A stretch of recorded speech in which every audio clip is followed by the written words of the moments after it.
I just played every Doom game ever made just to see how much things have changed since the first one was released all the way back in 1993. When I first fired up Doom, I was immediately hit with a sense of wholesome nostalgia. Sure, the violence is there, but look at these colors, these textures. There's a charm to Doom that still slaps because behind the action is unapologetic brutality. This game is simple, not dumb, brilliantly simple. You load up, grab a gun, and go crazy. It's direct, it's honest, and it's pure John Romero. The more I played, the more I fangirled over John Romero's genius. Most developers today learn Python, but Romero built Doom in C and threw in some assembly just for fun, which is basically just chanting binary into your motherboard and kind of hoping for the best. It is mind-blowing what this man did. Not only did id Software drop Wolfenstein 3D just 1 year prior, which was an industry shift in and of itself, but then released this FPS icon? That is insane. But id Software was just getting started. When you want to play the hottest, fastest, most advanced fighting game ever, forget everything else and play Doom 2 on your PC. After selling 1 million copies of their new hit game, id Software used that momentum to launch the even more brutal sequel, Doom 2. This game was next level. I set the difficulty to hurt me plenty and still got demolished faster than I could say BFG. The vibes were creepy too. The music was wildly different in a jarring horror space game kind of way. It's still metal, but metal that creeps in behind you when you're alone in your room and breathes down your neck.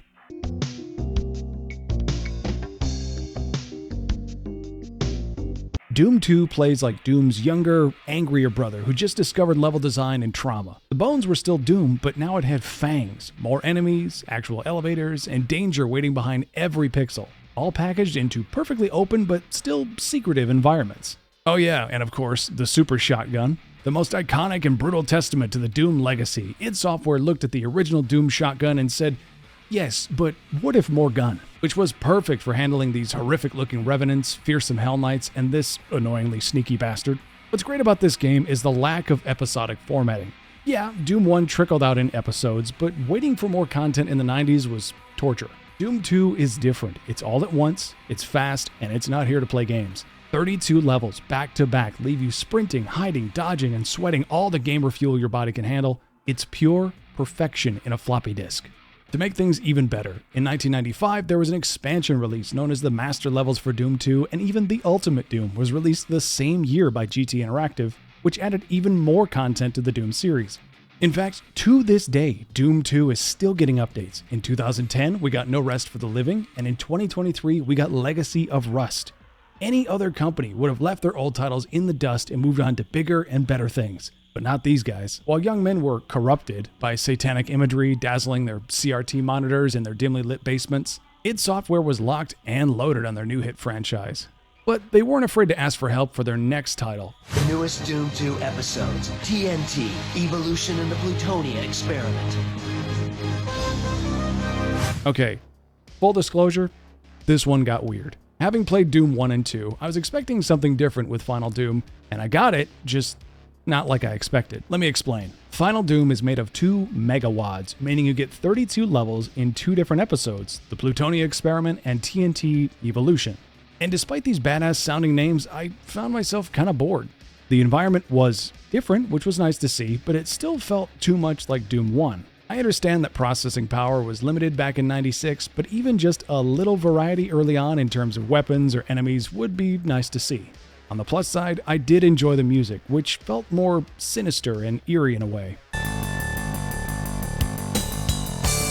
This game is worth discussing just to pay respects to the full series like I promised in the start of the video, but it's really more of a footnote. Yes, it's fun, yes, it was a big deal at the time, and while it is considered much harder than Doom 1 and 2, it's mostly the same as its predecessors in terms of overall vibe.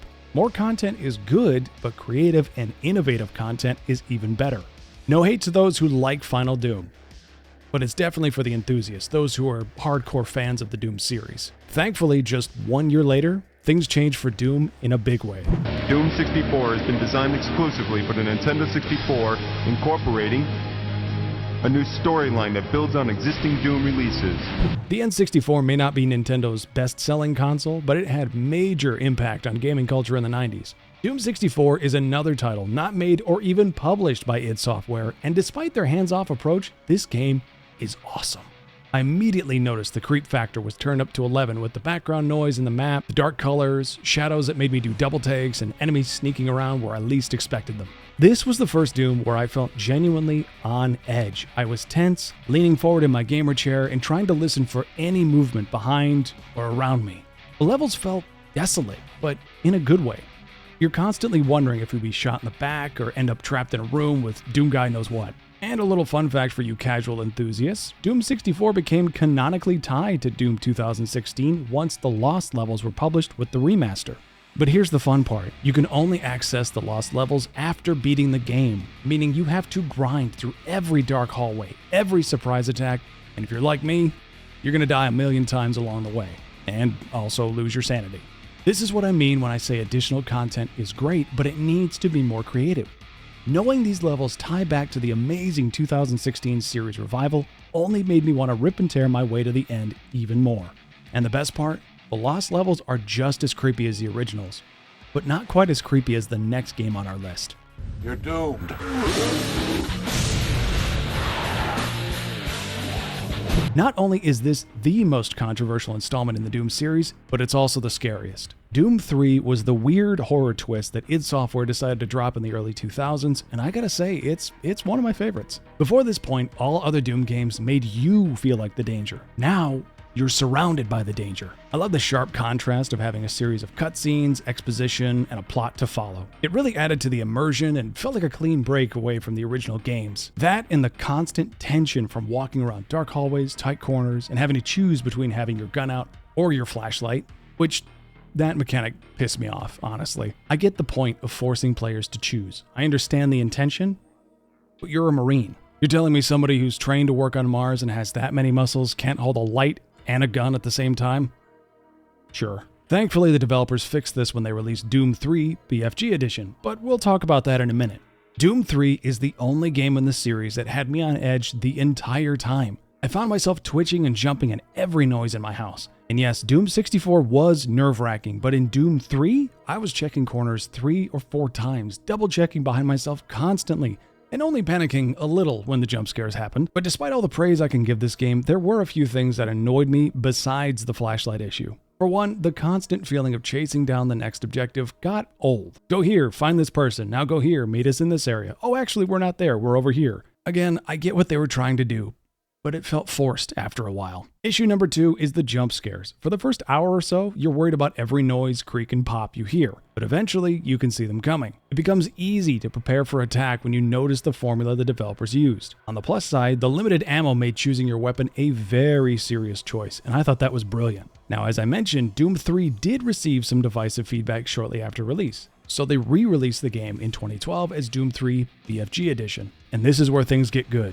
Now you can carry both your gun and your flashlight so you're not scrambling in the dark, plus the textures have been updated so everything looks more modern and widescreen support was added. So when I say I love Doom 3, what I really mean is this version, the one that the original could have been. I mean, we had widescreen TVs in 2004.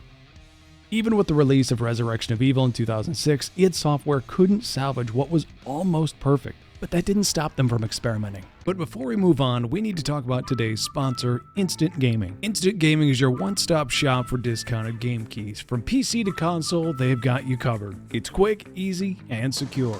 Choose from thousands of titles like Doom: The Dark Ages, Expedition 33, and even Elder Scrolls Oblivion Remastered. Scan my affiliate code on screen now or click the link in the description below to start saving and gaming in an instant. Special thanks to Instant Gaming for sponsoring this video. Now, back to the video.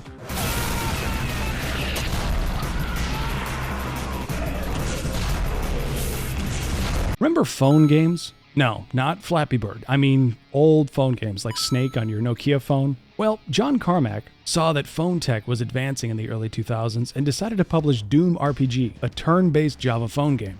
Yes, Doom, but turn-based. For Java phones.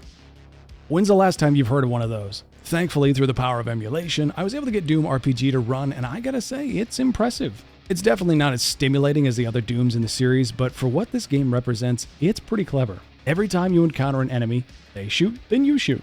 They shoot again, then you shoot again. It's like Pokemon meets Wolfenstein, but with the Doom name attached. But here's the wild part. People loved it. It got crazy good reviews for the time. A turn-based FPS that you played using a number pad on your phone got a 9 out of 10 from IGN.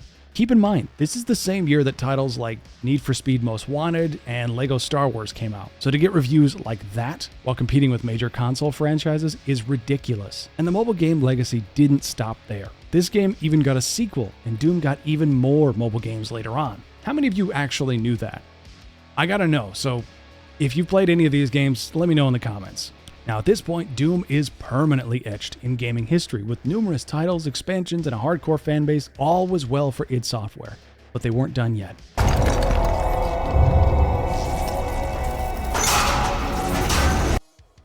Where do I even start?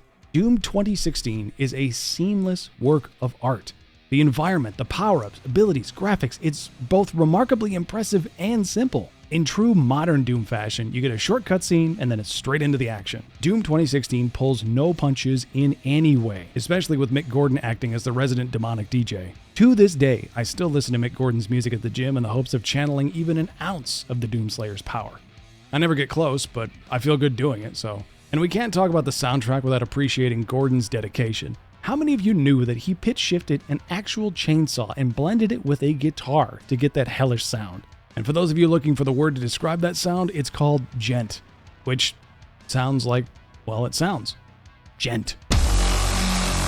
Djent. Djent.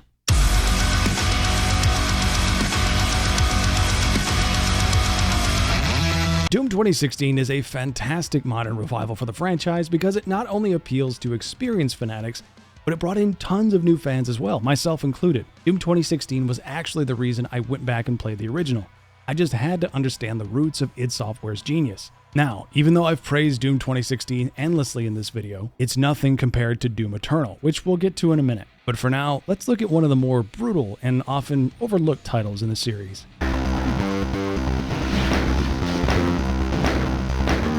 That's right.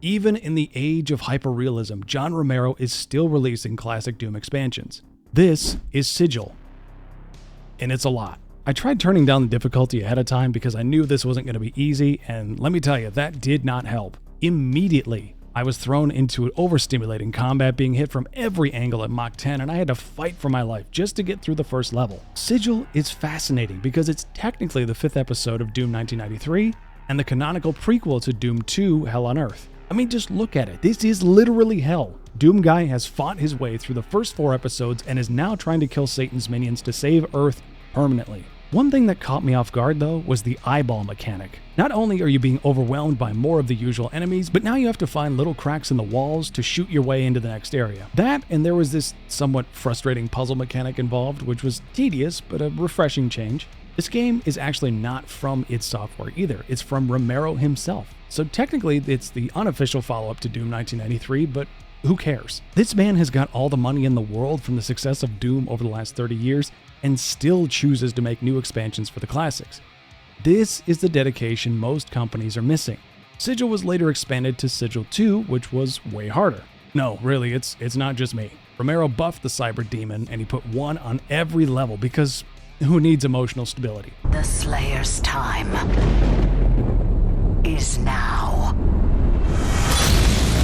27 years after the series debut, id Software came out swinging with Doom Eternal. More monsters, faster pacing, more brutality. It's like they looked at Doom 2016 and said, yes, but what if more Doom? And that's exactly what we got. Listen, I love Doom 2016, but when you play Eternal and go back, it just doesn't hit the same. The tantalizing level design, the slightly overwhelming but manageable enemies, and the darkly charismatic Samuel Hayden make this game worth every penny. And even though Mick Gordon parted ways with Bethesda over creative differences, Doom Eternal still has a phenomenal soundtrack. It's amazing to see how things have changed since the beginning. When you look at graphics in Doom Eternal, you can't help but wonder if this is what Romero saw back in 1993. And I think it is. Doom Eternal has received 2 new expansions since its release, which offer even more content, but what I really want to talk about is the new game. Doom: The Dark Ages looks insane. It's supposed to be the prequel, showing who the Doomslayer was before Doom 2016 happened, but just after Doom 64. In other words, if you haven't played either of those games, that's your homework for this week. And for extra credit, you can hit that like button, hit that sub button, and come back to this channel on May 16th where I'll be streaming Doom: The Dark Ages live right here on this channel. But before you leave, This video's not over just yet. Today we're starting something new on this channel. In this video, and every gaming video after this one, you'll find a QR code hidden somewhere in here that leads to a free game key for a random game from that series. So today we covered every Doom game ever made, which means if you find the code, you'll get a key to a random Doom game. Now, if you miss the code, don't worry, you still got a chance at an even bigger prize later, because somewhere in this video I've hid part of a password that will later contribute to unlocking something called the Vault. All will be revealed in time. Just make sure you catch the next video for a chance at grabbing the next key and the next letter in the password. See you next time. Oh, daddy. Oh! Talk about reflexes.